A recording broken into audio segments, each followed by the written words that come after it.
ವಿಘ್ನರಾಜ ವಿಶುದ್ಧವಾಣಿ ವಿಶಿಷ್ಟ ವಿಷ್ಣು ವಿಶೇಷ ಶಂಕರ. ವಾಯು ಜಲ ಗಗನ ಅನಲ ಅಣು ಓಂಕಾರ ಬ್ರಹ್ಮಾಂಡ ಆದಿಮಧ್ಯ ಅಂತದ ವ್ಯಾಪ್ತಕ್ಕೆ ಸಚ್ಚಿತ್ ಆನಂದ ಆತ್ಮಜ್ಞಾನಕ್ಕೆ ರೂಪುನೂರರ ಶುದ್ಧ ಚೈತನ್ಯಕ್ಕೆ ನಮೋ ನಮಃ. ಮಹಾಭಾರತದ ಆತ್ಮೀಯ ಕಥಾಸಕ್ತರೆ, ಕಂಸ 8ನೇವು ಹುಟ್ಟುತ್ತಿದ್ದಂತೆಯೇ ಬಂದಿದ್ದಾನೆ, ಚೆಚ್ಚಿದ್ದಾನೆ. ಅವನ ಕೈಯನ್ನು ತಪ್ಪಿಸಿಕೊಂಡು ಕೈಯಿಂದ ಜಾರಿಕೊಂಡು ಆ ಮಗು ಮೇಲಕ್ಕೆ ಹೋಗಿ ಹೇಳಿದೆ, ನಿನ್ನ ಶತ್ರು, ನಿನ್ನನ್ನು ಸಾಯಿಸುವವನು, ನಿನ್ನ ಸಾವಿಗೆ ಕಾರಣನಾಗಿರುವವನು ಹುಟ್ಟಿದ್ದಾನೆ, ಹುಟ್ಟಿ ಬೇರೆ ಕಡೆ ಬೆಳೀತಾ ಇದ್ದಾನೆ, ಹಳ್ಳಿಯೊಂದರಲ್ಲಿದ್ದಾನೆ, ಜಾಗ್ರತೆ, ನನ್ನನ್ನು ಸಾಯಿಸೋಕ್ಕಾಗುತ್ತೆ ನಿನ್ನ ಕೈನಲ್ಲಿ ಅಂತ ಹೇಳಿ ಆ ಕಾಳಿ ಕಣ್ಮರೆಯಾಗಿ ಬಿಟ್ಟಳು.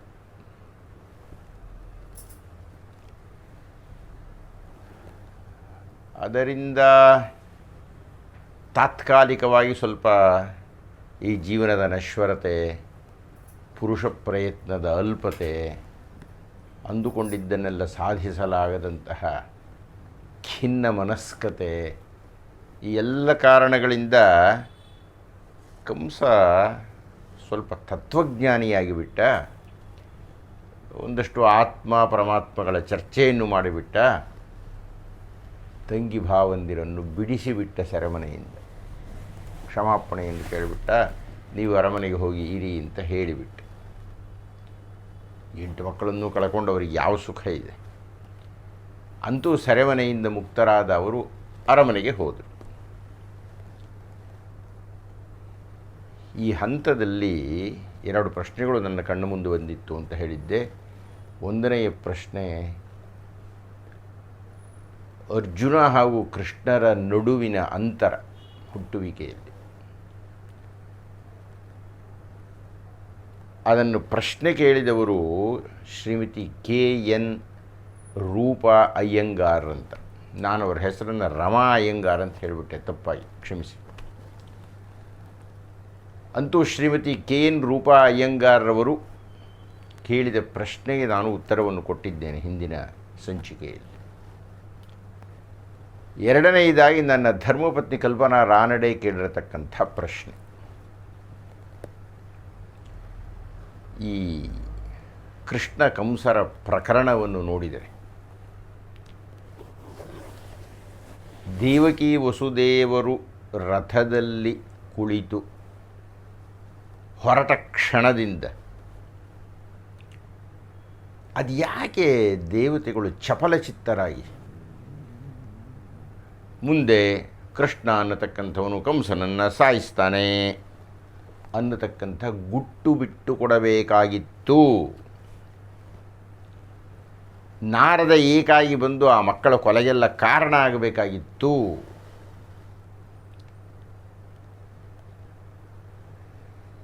ಏನಾಗ್ತಾ ಇದೆ ಅಂದರೆ, ಈಗ ಕಾಳಿ ಹೇಳಿದ್ದಾಳ,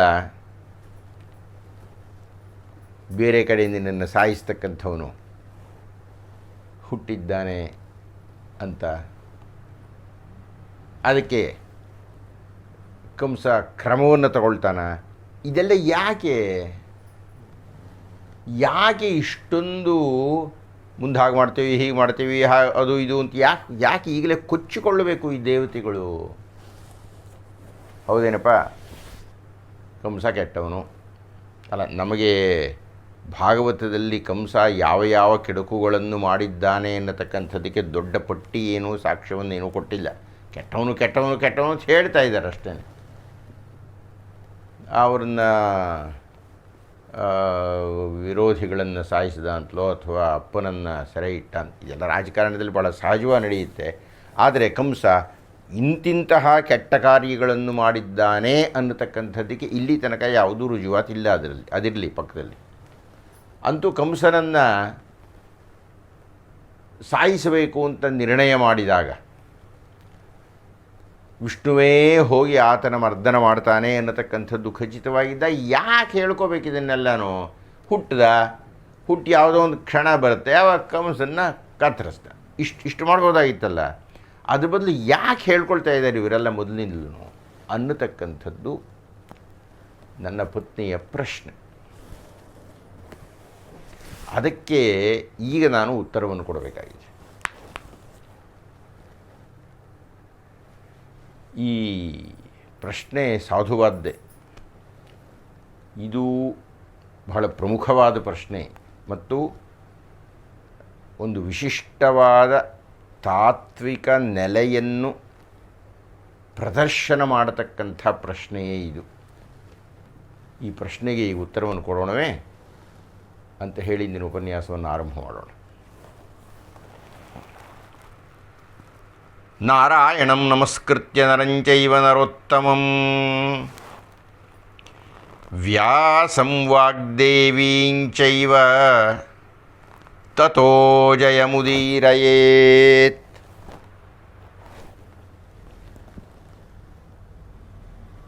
ಈ ಪ್ರಶ್ನೆ ಉಂಟಲ್ಲ, ಯಾಕಾಗಿ ಕಂಸನಿಗೆ ಮೊದಲೇ ಮುಂದಿನ ವಿಷಯಗಳ ಸೂಚನೆಯನ್ನು ಕೊಡಬೇಕು? ಬರೀ ಸೂಚನೆಯನ್ನು, ವಿವರಣೆಯನ್ನೇ ಕೊಟ್ಟಿದ್ದಾರೆ. ಯಾಕೆ ಕೊಡಬೇಕು ಅನ್ನತಕ್ಕಂಥದ್ದು ಪ್ರಶ್ನೆ. ದಯವಿಟ್ಟು ಗಮನಿಸಿ. ಇದು ನಮಗೆ ಲಭ್ಯವಾಗಿರತಕ್ಕಂತಹ ಅವತಾರಗಳಲ್ಲೆಲ್ಲ ಕೊನೆಯ ಅವತಾರ ನಮಗೆ ಗೊತ್ತಿರೋದು. ಮುಂದೆ ಯಾವುದೋ ಕಲ್ಕಿ ಅವತಾರವಾಗತ್ತಂತೆ, ಅಥವಾ ಬುದ್ಧಾವತಾರದ ಬಗ್ಗೆ ನಾನು ಮಾತಾಡಿದ್ದೇನೆ ಆಗಲೇ. ಬೌದ್ಧಾವತಾರ ಅಂತಕ್ಕಂಥದ್ದು ಹೇಗೆ ನಮ್ಮ ವೈದಿಕ ಧರ್ಮಕ್ಕೆ ಅನುಗುಣವಾಗಿ ಇಲ್ಲ ಅಂತ. ಆದ್ದರಿಂದ ತಕ್ಷಣದಲ್ಲಿ ಲಭ್ಯ ಮಾಹಿತಿಗಳ ಪ್ರಕಾರ ನಮಗೆ ಗೊತ್ತಿರತಕ್ಕಂಥ ಕೊನೆಯ ಅವತಾರವೇ ಕೃಷ್ಣಾವತಾರ.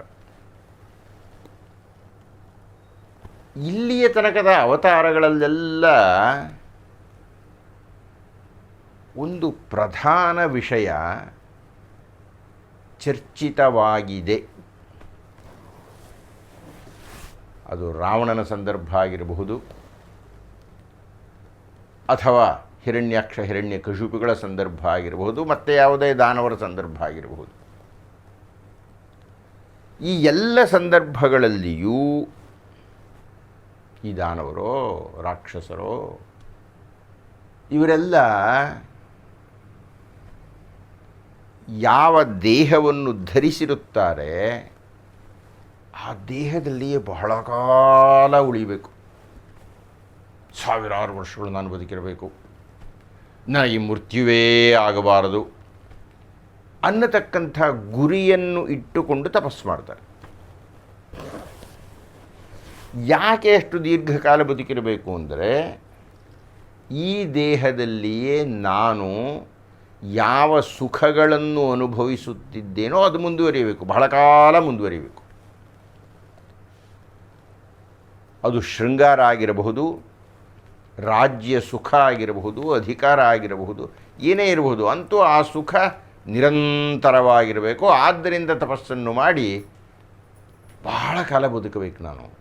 ಈಗಾಗಲೇ ಹೇಳಿದಾಗೆ ಸಾಧ್ಯವಾದರೆ ಸಾಯಲೇಬಾರದು ಅನ್ನತಕ್ಕಂಥದ್ದಕ್ಕಾಗಿ ತಪಸ್ಸುಗಳನ್ನು ಮಾಡಿದ್ದಾರೆ ಇಲ್ಲಿ ತನಕ ಎಲ್ಲರೂ.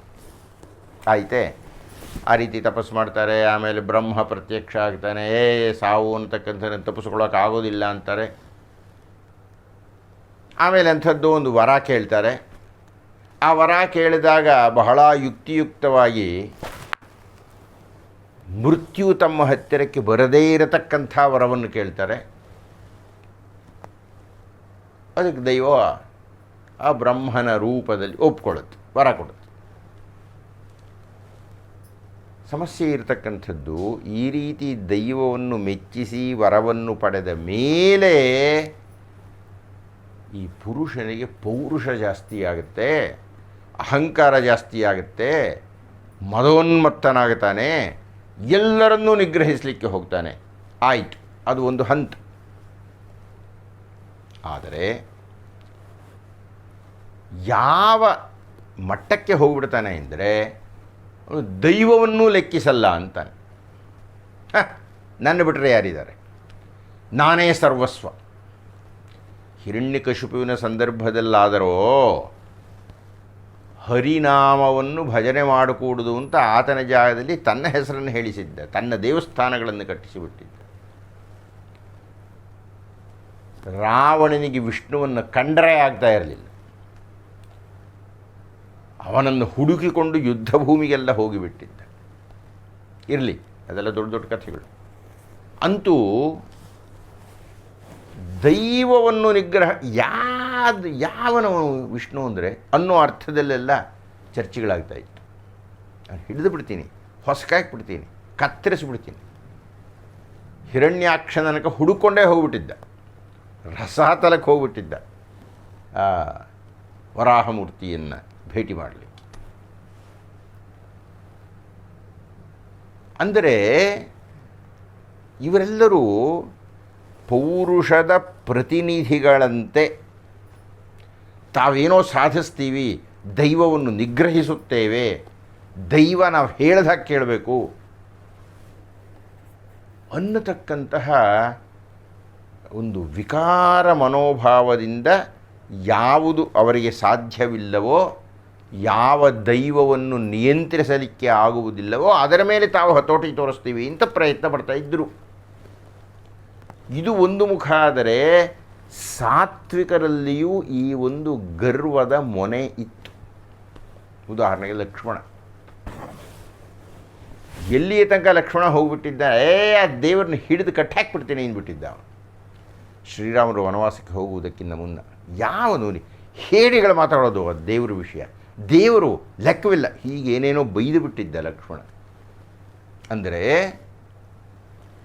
ಒಂದು ಕಡೆ ದುರುಳರಾಗಿರತಕ್ಕಂಥವರೋ, ದುಷ್ಟರಾಗಿರತಕ್ಕಂಥವರೋ, ಮಂದಬುದ್ಧಿಯಾಗಿರತಕ್ಕಂಥವರೋ, ಅಜ್ಞಾನಿಗಳಾಗಿರತಕ್ಕಂಥವರೋ ತಮ್ಮದೇನೋ ನಡೆಯುತ್ತೆ, ದೈವವನ್ನು ನಿಗ್ರಹಿಸುತ್ತೇವೆ ಅನ್ನತಕ್ಕಂಥದ್ದಾದರೆ, ಇನ್ನೊಂದು ಕಡೆ ಸಜ್ಜನರ ಮನಸ್ಸಿನಲ್ಲಿಯೂ ಇದು ಆಗಾಗ ಬರುತ್ತೆ. ನಾವು ದೈವವನ್ನು ನಾವು ಏನೋ ಪೌರುಷವನ್ನು ತೋರಿಸ್ತೀವಿ ಅನ್ನತಕ್ಕಂಥದ್ದು. ಇದಕ್ಕೆಲ್ಲ ಒಂದು ಉತ್ತರ ಕೊಡಬೇಕಾಗಿತ್ತು. ಇದಕ್ಕೆಲ್ಲ ಒಂದು ಖಚಿತವಾದಂಥ ನಿಲುವು ಪ್ರದರ್ಶಿತವಾಗಬೇಕಾಗಿತ್ತು. ಅಂದರೆ ಮನುಷ್ಯನ ಮಿತಿ, ಪೌರುಷದ ಅಲ್ಪತೆ, ಯಾವುದೇ ಕಾರಣದಿಂದಲೂ ದೈವವನ್ನು ಮೀರತಕ್ಕಂಥ ಶಕ್ತಿ ಮನುಷ್ಯನಿಗೆ ಇಲ್ಲ ಅನ್ನತಕ್ಕಂಥ ಸತ್ಯಸ್ಥಾಪನೆ. ನನಗನ್ಸುತ್ತೆ ಅದನ್ನು ಕೃಷ್ಣಾವತಾರದಲ್ಲಿ ಕಂಸನ ಸಂದರ್ಭದಲ್ಲಿ ಹೇಳಲ್ಪಟ್ಟಿದೆ. ನನ್ನ ಹೆಂಡತಿ ಹೇಳಿದ ಹಾಗೆ ಇದೆಲ್ಲ ಏನು ಹೇಳದೇನೆ ವಿಷ್ಣು ವಸುದೇವನ ಅರಮನೆಯಲ್ಲಿ ಹುಟ್ಟಿ ಬೆಳೆದು ಯಾವುದೋ ಒಂದು ಸಂದರ್ಭದಲ್ಲಿ ಕಂಸನನ್ನು ಸಾಯಿಸಿಬಿಟ್ಟು ಮುಕ್ತಾಯ ಮಾಡಿಬಿಡಬಹುದಾಯಿತು, ಬಹಳ ಸರಳವಾಗಿ, ಬಹಳ ಗುಪ್ತವಾಗಿ. ಹಾಗಾಗಲಿಲ್ವಲ್ಲ, ಯಾತಕ್ಕೆ ಅನ್ನುವ ಆಕೆಯ ಪ್ರಶ್ನೆಗೆ ಬಹಳ ನೇರವಾದ, ಸ್ಪಷ್ಟವಾದ, ಸ್ಫುಟವಾದ ಉತ್ತರ ಅಂದರೆ, ದೈವ ಕದ್ದು ಮುಚ್ಚಿ ಮಾಡಬೇಕಾಗಿಲ್ಲರಿ. ನೀವು ಪೌರುಷ, ನೀವು ಮಹಾ ಸಾಧಿಸ್ತೀನಿ ಅಂತ ಇದ್ದೀರಿ ತಾನೆ, ಸರಿ, ನಾನು ಏನು ಮಾಡುತ್ತೇನೆ ಎನ್ನುವುದನ್ನು ಮೊದಲೇ ಹೇಳ್ತಿದ್ದೀನಿ. ಸಾಧ್ಯ ಆದರೆ ನೀವು ಅದನ್ನು ನಿವಾರಿಸಿ. ನಾನು ಪ್ರಶ್ನೆ ಏನಪ್ಪ ಮೊದಲೇ ಹೇಳ್ಬಿಟ್ಟಿದ್ದೀನಿ, ಕಂಸನನ್ನು ಸಾಯಿಸುವುದಕ್ಕಾಗಿ ವಸುದೇವನ ಗರ್ಭದಲ್ಲಿ ಹುಟ್ಟುತ್ತೀನಿ. ಕಂಸನನ್ನು ಸಾಯಿಸುವುದಕ್ಕಾಗಿ ವಸುದೇವನ ಪತ್ನಿ ದೇವಕಿಯ ಗರ್ಭದಲ್ಲಿ ಹುಟ್ಟುತ್ತೇನೆ. ಘೋಷಣೆ ಎಲ್ರಿಗೂ ಗೊತ್ತಾಗಲಿ. ಅಶರೀರವಾಣಿ ಘೋಷಿಸಿಬಿಡ್ತು ಮೊದಲೇ. ಯಾಕೆ ನೋಡೋಣ, ಕಂಸ ಪ್ರಯತ್ನ ಪಡಲಿ, ಪೌರುಷ ಇದೆ ಅಂತ ಹೇಳ್ತಾ ಇದ್ದಾನಲ್ಲ, ಹುಟ್ಟದೇ ಇರುವಂತೆ ಮಾಡಲಿ. ಇದಕ್ಕೆ ಆಸ್ಟ್ರೇಲಿಯಾದಿಂದ ಬಂದಿದ್ದಂಥ ಒಬ್ಬ ಪ್ರಾಧ್ಯಾಪಕರು ನನ್ನ ಹತ್ರ, ಅವರ ಹೆಸರು ಮರ್ತು ಹೋಗ್ಬಿಟ್ಟಿದೆ, ಕೇಳ್ತಾ ಇದ್ದರು, ಅಲ್ಲ ಕಂಸನಿಗೆ ಬುದ್ಧಿನೇ ಇಲ್ವಲ್ಲ, 8ನೇ ಮಗು ಹುಟ್ಟುತ್ತೆ ಅಂತಂದರೆ ಆ ವಸುದೇವ ದೇವಕ್ಕೆ ಒಟ್ಟಿಗೆ ಯಾಕೆ ಬಿಟ್ಟ ಬದುಕಲಿಕ್ಕೆ? ಅವರಿಬ್ಬರನ್ನು ಬೇರೆ ಬೇರೆ ಇಟ್ಬಿಟ್ಟಿದ್ದಾರೆ, ಮಕ್ಕಳೇ ಹುಟ್ಟುತ್ತಾ ಇರಲಿಲ್ವಲ್ಲ ಅಲ್ವಾ ಅಂದಿದ್ದ. ಅವ್ರು ಹೇಳಿದ್ದು ಬಹಳ ಸರಳವಾಗಿತ್ತು. ಆದರೆ ಕಂಸನಿಗೆ ಅದು ಹೊಳಿಲೇ ಇಲ್ವೇ? ಯಾಕೆ ಹೊಳಿಲಿಲ್ಲ ನಾವು ಕೇಳೋ ಹಾಗಿಲ್ಲ. ಅದೇ ದೈವಶಕ್ತಿ. ಸರಿ, ಮೊದಲು ಘೋಷಣೆ ಮಾಡಿದ್ದಾಯಿತು. ಕಂಸ ಅಷ್ಟೆಲ್ಲ ಎಚ್ಚರಿಕೆ ತಗೊಳ್ತಾ ಇದ್ದ. ಪಾಪ ವಸುದೇವನು ಬಿಟ್ಬಿಟ್ಟಿದ್ದಾನೆ. ಇಲ್ಲ ಇಲ್ಲ ಇಲ್ಲ ಇಲ್ಲ, ನೀನು ಬಂಧನದಲ್ಲಿಟ್ಟರೂ ದೈವ ಅದನ್ನು ನಿವಾರಿಸುತ್ತದೆ. ಅದಕ್ಕಾಗಿಯೇ ನಾರದ ಬಂದಿದ್ದಾನೆ, ಅದಕ್ಕಾಗಿಯೇ ನಾರದ ಬಂದು ಹೇಳಿದ್ದಾನೆ. ವಸುದೇವ ದೇವಕಿಯರೊಂದು ಕಂಸ ತನ್ನ ಪೌರುಷ ಪ್ರಯತ್ನದಿಂದ ಈ ಸೆರೆಮನೆಯಲ್ಲಿ ಇಡುವಂತೆ ಮಾಡಿದ್ದಾನೆ. ಅಂದರೆ ಕಂಸ ಸಂಪೂರ್ಣ ಪೌರುಷ ಪ್ರಯತ್ನವನ್ನು ಪಟ್ಟು ಕೃಷ್ಣನ ಹುಟ್ಟುವಿಕೆಯನ್ನು, ಕೃಷ್ಣನ ಬೆಳೆಯುವಿಕೆಯನ್ನು, ಕೃಷ್ಣ ತನ್ನನ್ನು ಸಂಹರಿಸುವಿಕೆಯನ್ನು ನಿವಾರಣೆ ಮಾಡ್ತಾನೆ, ನಿಲ್ಲಿಸ್ತಾನೆ. ಹಾಗಾಗಬೇಕೇನೋ, ಪೌರುಷ ಇದ್ದರೆ ತೋರಿಸ್ಲಿ ಅನ್ನತಕ್ಕಂಥ ಹಿನ್ನೆಲೆಯಲ್ಲಿ ನಾರದ ಬಂದು ಹೇಳಿದ್ದಾನೆ. ಆ ದೈವದ ಅಪೇಕ್ಷೆಯಂತೆ ಮತ್ತೆ ವಸುದೈವ ದೇವಕಿಯರನ್ನು ಸೆರೆಮನೆಯಲ್ಲಿ ಇಟ್ಟಿದ್ದಾನೆ. ಸೆರೆಮನೆ ಬಹಳ ಚೆನ್ನಾಗಿದೆ. ಚೆನ್ನಾಗಿದೆ ಅಂದರೆ ಅಷ್ಟು ಭದ್ರವಾಗಿದೆ, ಎಲ್ಲರ ಪಹರೆ ಇದೆ. ಇಷ್ಟೆಲ್ಲ ಇದ್ದರ ಜೊತೆಗೆ ರಾತ್ರಿ, ಮಳೆ, ಕೃಷ್ಣ ಪಕ್ಷ, ಯಮುನೆ ತುಂಬಿ ಹರಿತಾ ಇದ್ದಾಳೆ. ಇಲ್ಲ, ದೈವಕ್ಕೆ ಇದು ಯಾವುದೂ ಲೆಕ್ಕ ಇಲ್ಲ. ಅದರೊಳಗೂ ವಿಶೇಷವಾಗಿ ರಾತ್ರಿ ಯಾಕೆ, ಅಷ್ಟೊಂದು ಮಳೆ ಯಾಕೆ ಅಂದರೆ ಯಾರ ಕಣ್ಣಿಗೂ ಕಾಣಬಾರದು ವಸುದೇವ ಹೋಗತಕ್ಕಂಥದ್ದು ಅನ್ನತಕ್ಕಂಥದ್ದು ಯೋಜನೆ. ಅಂದರೆ ಮತ್ತೆ ಪ್ರಕೃತಿಯ ರೂಪವಾದಂಥ ಕಂಸ ಇವರೆಲ್ಲ ಏನೇನೋ ಪ್ರಯತ್ನ ಪಡ್ತಾ ಇದ್ರೂ ಪುರುಷೋತ್ತಮ ಆ ನರಹರಿ ಆತನನ್ನು ನಿಗ್ರಹಿಸಲಿಕ್ಕಾಗತ್ತೇನ್ರಿ? ಅದರಂತೆಯೇ ಈಗ ಮತ್ತೊಮ್ಮೆ ಕಾಳಿ ಹೇಳಿದ್ದಾಳೆ, ಅಲ್ಲಿ ಹುಟ್ಟುತ್ತಾ ಇದ್ದಾನೆ, ಏನು ಮಾಡ್ತೀಯೋ ಮಾಡ್ಕೊಳ್ಳಯ್ಯ ನೀನು, ಆ ದೈವವನ್ನು ನಿಗ್ರಹಿಸೋಕೆ ನನಗಾಗತ್ತೆಯೇ ಅಂತ. ಇದು ನನ್ನ ಶ್ರೀಮತಿಗೆ ಉತ್ತರ ಕೊಡುವ ಮೂಲಕ ಇಂತಹ ಪ್ರಶ್ನೆ ಯಾರಿಗಾದರೂ ಇದ್ದರೆ ಅವರಿಗೆ ವಿವರಣೆ ಕೊಡ್ತಾ ಇರತಕ್ಕಂಥದ್ದು ಏನು, ಅಥವಾ ಅದರ ಒಂದು ಸೂತ್ರ ರೂಪದ ವಾಕ್ಯ ಏನು ಅಂತ ಹೇಳಿದರೆ, ಪೌರುಷವನ್ನು ನಿಗ್ರಹಿಸುವ ಶಕ್ತಿ ಎಂದೆಂದಿಗೂ ದೈವಕ್ಕಿದೆ. ಈ ಪುರುಷ ಅನ್ನತಕ್ಕಂಥವನು 100 ಯೋಜನೆಗಳನ್ನು ಮಾಡಿದರೆ 108 ಯೋಜನೆಗಳನ್ನು ದೈವ ಮಾಡುತ್ತೆ. ಆದ್ದರಿಂದ ಪುರುಷ ಯಾವುದೇ ಕಾರಣದಿಂದ ಪುರುಷೋತ್ತಮನನ್ನು ಮೀರಲಿಕ್ಕೆ ಸಾಧ್ಯವಿಲ್ಲ. ಪ್ರಕೃತಿ ಎಂದಿದ್ದರೂ ಆ ಪುರುಷೋತ್ತಮನ ಅಡಿಯಾಳೆ, ಎಂದಿದ್ದರೂ ವಿಧಿ ಅನ್ನತಕ್ಕಂಥದ್ದೇ ಮೇಲೆ, ಪೌರುಷ ಅನ್ನತಕ್ಕಂಥದ್ದು ಕೀಳೆ. ರಾಘವೇಂದ್ರಿಯವರು ಬಹಳ ಸುಂದರವಾಗಿ ಈ ಮಾತನ್ನು ಹೇಳ್ತಾರೆ ಅವರು ಒಂದು ಕವನದಲ್ಲಿ. ಈ ಕವನ ಅನ್ನತಕ್ಕಂಥದ್ದು ಹುಟ್ಟುತ್ತಲ್ರಿ, ಅಂದರೆ ಸೃಷ್ಟಿ ನಾವು ಮಾಡ್ತೀವಲ್ಲ, ಅಂದರೆ ಪ್ರಕೃತಿಯ ಪ್ರತಿನಿಧಿಗಳಾದ ನಾವೇನೋ ಸೃಷ್ಟಿ ಅಂತ ಮಾಡ್ತೀವಲ್ಲ, ಆ ಕಲ್ಪನಾ ವಿಲಾಸ ಅದು ಅದರ ಮಿತಿ ಏನಪ್ಪ ಅಂದರೆ, ಓಂಕಾರದ ಶಂಖನಾದಕ್ಕಿಂತ ಕಿಂಚಿದೂನ. ಅದು ಎಂಥ ಮಸದ ಗಾಳಿ ಪಕ್ಕ ಹೊಸೆಯುತ್ತಿತ್ತು ಸಹಜ ಪ್ರಾಸ ಅಂತ ನಾವೆಲ್ಲ ಬರೆದರೂ, ಅಂದರೆ ನಾವೇ ಏನೋ ಸಾಧಿಸುತ್ತೇವೆ ಅಂತ ಅಂದುಕೊಂಡರೂ, ಆ ಓಂಕಾರದ ಶಂಖನಾದ ಉಂಟಲ್ಲ, ಆ ಪಾಂಚಜನ್ಯದಿಂದ ಮೊಳಗತಕ್ಕಂಥ ಶಂಖ ಧ್ವನಿಯುಂಟಲ್ಲ, ಆ ಓಂಕಾರ ಉಂಟಲ್ಲ, ಆ ವೇದ ವಾಣಿಯುಂಟಲ್ಲ, ಆ ವೇದ ಪುರುಷೋತ್ತಮನ ನಿರ್ಣಯಗಳು ಉಂಟಲ್ಲ, ಅದರ ಮುಂದೆ ನಾವು ಕಿಂಚಿದೂನಾ, ಅದಕ್ಕಿಂತ ಕಡಿಮೆನಪ್ಪ, ನಮ್ಮ ಕೈಯಲ್ಲಿ ಆಸಕ್ತಿ ಇಲ್ಲ ಅಂತ ಜ್ಞಾನಪೀಠ ಪ್ರಶಸ್ತಿ ಪುರಸ್ಕೃತರು ತಮ್ಮ ಕವನದಲ್ಲಿ ಹೇಳ್ತಾರೆ. ಹಾಗೆ ಇಲ್ಲಿ ದೈವದ ಪರಮೋತ್ಕೃಷ್ಟ ಸ್ಥಾನವನ್ನು ಸ್ಥಾಪನೆ ಮಾಡಲಿಕ್ಕೆ ಹಿಂದಿನ ಎಲ್ಲ ಅವತಾರಗಳಲ್ಲಿಯೂ ಚರ್ಚೆಯಾಗಿರತಕ್ಕಂಥ ಪೌರುಷ ಹಾಗೂ ವಿಧಿ ಇವುಗಳ ಮಧ್ಯದ ಘರ್ಷಣೆಯಲ್ಲಿ ವಿಧಿಯ ವಿಜಯವನ್ನು ವಿಜೃಂಭಿಸತಕ್ಕಂತಹ ಸಾಕ್ಷಾತ್ಕಾರಕ್ಕಾಗಿ ಮೊದಲೇ ಎಲ್ಲ ಕಂಸನಿಗೆ ಹೇಳ್ತಾ ಇದ್ದಾರೆ. ಅಲ್ಲಿಗೆ ಆ ಪ್ರಶ್ನೆಯನ್ನು ಸಾಕಷ್ಟು ಚರ್ಚೆ ಮಾಡಿದ್ದೇವೆ ಅಂತ ಹೇಳಿಕೊಳ್ತಾ ಕಥೆಯನ್ನು ಮುಂದುವರಿಸೋಣವೇ. ಕಂಸ ಖಿನ್ನ ಮನಸ್ಕನಾಗಿ ಬಂದಿದ್ದಾನೆ. ಮಂತ್ರಿಗಳ ಪರಿಷತ್ತನ್ನು ಕರೆದಿದ್ದಾನೆ. ಎಲ್ಲ ವಿವರಣೆಯನ್ನು ಕೊಟ್ಟಿದ್ದಾನೆ. ಮಂತ್ರಿಗಳಿಗೆಲ್ಲ ತಲೆ ಚೆಚ್ಚಿಕೊಂಡ್ರು. ಅಯ್ಯೋ, ಎಂಥ ಕೆಲಸ ಆಗೋಯಿತು. ಮಹಾರಾಜರೇ, ನೀವು ಯಾಕೆ ಸುಮ್ಮನೆ ಕೂತ್ಕೊಂಡಿದ್ದೀರಿ? ಯಾವ ಸೀಮೆ ದೇವತೆಗಳು ಅವರಿಗೆ ಯಾವ ಯೋಗ್ಯತೆ ಇದೆ? ಆ ಇಂದ್ರ ಎಂದಾದರೂ ನಮ್ಮ ಜೊತೆಗೆ ಯುದ್ಧದಲ್ಲಿ ನಿಂತು ಗೆದ್ದಿದ್ದಾನೆಯೇ?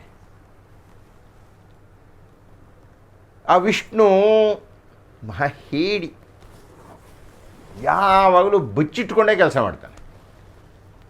ಆ ಈಶ್ವರ ಆ ಮಂದರ ಪರ್ವತಗಳಲ್ಲಿ ಓಡಾಡ್ತಾ ಇರ್ತಾನೆ ಅಷ್ಟೆ. ಆ ಬ್ರಹ್ಮ ಆ ಜಪಮಣಿ ಹಿಡ್ಕೊಂಡು ಕಣ್ಣು ಮುಚ್ಕೊಂಡು ಕೂತ್ಕೊಂಡಿರ್ತಾನೆ. ಇಷ್ಟೇ ಇವ್ರು ಮಾಡೋದು. ಇವರಿಗೆ ಯಾವ ಯೋಗ್ಯತೆಯೂ ಇಲ್ಲ. ನಮ್ಮನ್ನು ಎದುರಿಸತಕ್ಕಂಥ ಶಕ್ತಿ ಇಲ್ಲ ಇವರಿಗೆ. ಅದ್ಯಾವುದೋ ಯೋಗಮಾಯೆ ಅಂತ ಹೇಳ್ತಾ ಇದ್ದೀರಿ, ಅವಳು ಬಂದ್ಲಂತೆ ಹೇಳಿದ್ಲಂತೆ. ಅದು ಯಾವುದೋ ಒಂದು ಮಗು ಹಳ್ಳಿಯಲ್ಲಿ ಅದು ಯಾಕೆ ಹುಟ್ಟಿತು? ಅದು ಯಾವುದೋ ಮಗು ಆಗಿದ್ದರೆ ನಿಮಗೂ ಅದಕ್ಕೇನು ಸಂಬಂಧ?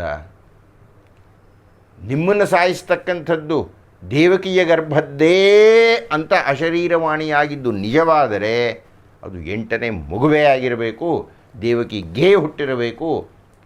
ಆ ಮಗುವೇ ರವಾನೆಯಾಗಿರಬೇಕು ಹಳ್ಳಿಗೆ, ಬೇರೆ ಇನ್ನೆಲ್ಲೋ ಒಂದು ಕಡೆಗೆ. ಅದರ ಜಾಗದಲ್ಲಿ ಮಗು ಬಂದಿರಬೇಕು. ಇಷ್ಟೇ ತಾನೇ ತರ್ಕ. ಹೇಗೆ ಸಾಧ್ಯ ಆಯಿತು? ಇದೆಲ್ಲ ಹೇಗೆ ಸಾಧ್ಯ ಆಯಿತು ಅಂದರೆ ದೇವತೆಗಳ ತರಲೆ ಇದೆಲ್ಲನೂ. ಹಾಗಂತ ನಾವು ಸುಮ್ಮನೆ ಕೂತ್ಕೊಂಡ್ಬಿಡೋದ? ಈಗ ಏನು ಮಾಡಬೇಕೀಗ? ಏನು ಮಾಡಬೇಕು ಅಂದರೆ 2 ಕಾರ್ಯಗಳನ್ನು ಮಾಡಬೇಕು. ಮೊದಲನೇ ಕಾರ್ಯ, ಆ ದೇವತೆಗಳನ್ನು ನಿಗ್ರಹಿಸಬೇಕಾಗಿದ್ದರೆ ಮೊದಲು ಬ್ರಾಹ್ಮಣರನ್ನು ನಿಗ್ರಹಿಸಬೇಕು. ಯಾಕೆಂದರೆ ದೇವತೆಗಳಿಗೆ ಬ್ರಾಹ್ಮಣರಂದರೆ ಬಹಳ ಪ್ರೀತಿ. ಅದಕ್ಕೆ ಈ ಬ್ರಾಹ್ಮಣರನ್ನು ಭೂಸುರರು ಅಂತ ಕರೀತಾರೆ. ಹಾಗಂತ ಇವರು ಮೆರೆದಿದ್ದೆ. ಆ ಬ್ರಾಹ್ಮಣರನ್ನು ಮಟ್ಟ ಹಾಕಬೇಕು. ಬ್ರಾಹ್ಮಣರನ್ನು ಮಟ್ಟ ಹಾಕಬೇಕು ಅಂದರೆ ಆ ಬ್ರಾಹ್ಮಣರಲ್ಲಿ ವೈದಿಕರು ಇರ್ತಾರಲ್ಲ, ಅವರು ತಾನೇ ಯಜ್ಞಯಾಗಾದಿಗಳನ್ನು ಮಾಡೋದು. ಅವರು ಯಜ್ಞಯಾಗಾದಿಗಳನ್ನು ಮಾಡೋದ್ರಿಂದ ತಾನೇ ಹವಿಸ್ಸಂತಲೋ ತುಪ್ಪ ಅಂತಲೋ ಏನೋ ಕೊಡೋದು. ಅದನ್ನು ಕೊಡೋ ಕಾರಣದಿಂದ ತಾನೇ ದೇವತೆಗಳಿಗೆ ಹೊಟ್ಟೆ ತುಂಬತಕ್ಕಂಥದ್ದು. ಅದರಿಂದ ತಾನೇ ದೇವತೆಗಳು ಮಹಾಶಕ್ತರಾಗಿ ಮೆರೀತಕ್ಕಂಥದ್ದು. ಆ ಋತ್ವಿಜರನ್ನು ಹಿಡ್ಕೊಂಡು ಸಾಯಿಸಬೇಕು ಮತ್ತು ಅವರು ಮಾಡತಕ್ಕಂಥ ಯಜ್ಞಯಾಗಾದಿಗಳನ್ನು ಹಾಳು ಮಾಡಬೇಕು. ಅನುಮತಿ ಕೊಡಿ ನಮಗೆ, ನಾವು ಆ ಕೆಲಸ ಮಾಡ್ತೀವಿ. ಇನ್ನು 2ನೇದು,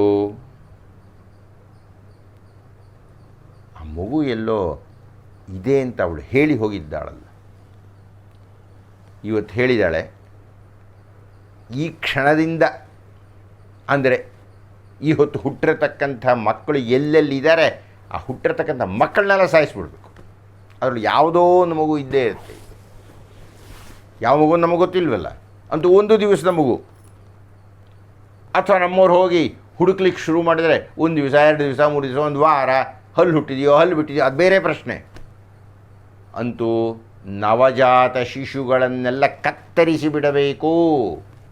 ಹಾಗೆ ಒಂದಷ್ಟು ಜನನ ನಮ್ಮ ಇಡೀ ರಾಜ್ಯದಲ್ಲಿ ಕಳಿಸಬೇಕು.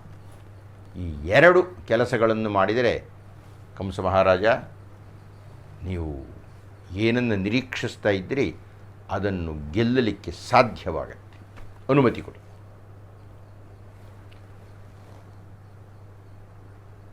ಕಂಸ ಏನು ಮಾಡದ, ಈಗೇನಾಯಿತು ಮುಂದಿಂದು ಅನ್ನುವುದನ್ನು ನಾವು ಮುಂದಿನ ಸಂಚಿಕೆಯಲ್ಲಿ ನೋಡೋಣ ಅಂತ ಹೇಳ್ತಾರೆ. ಇಂದಿನ ಉಪನ್ಯಾಸವನ್ನು ಮುಕ್ತಾಯ ಮಾಡೋಣವೇ. ವೇದಪಾರಾಯಣದ ಫಲ ಗಂಗಾದಿ ತೀರ್ಥಸ್ನಾನ ಫಲ ಕೃಚ್ಛ್ರಾದಿ ತಪಸ್ಸಿನ ಫಲವು ಜ್ಯೋತಿಷ್ಠೋಮಯಾಗ ಫಲ ಮೇದಿನಿಯನು ಒಲಿದಿತ್ತ ಫಲ ವಸ್ತ್ರಾದಿ ಕನ್ಯಾದಾನ ಫಲಬಹುದು ಆದರಿಸಿ ಭಾರತದೊಳೊಂದಕ್ಷರವ ಕೇಳ್ದರಿಗೆ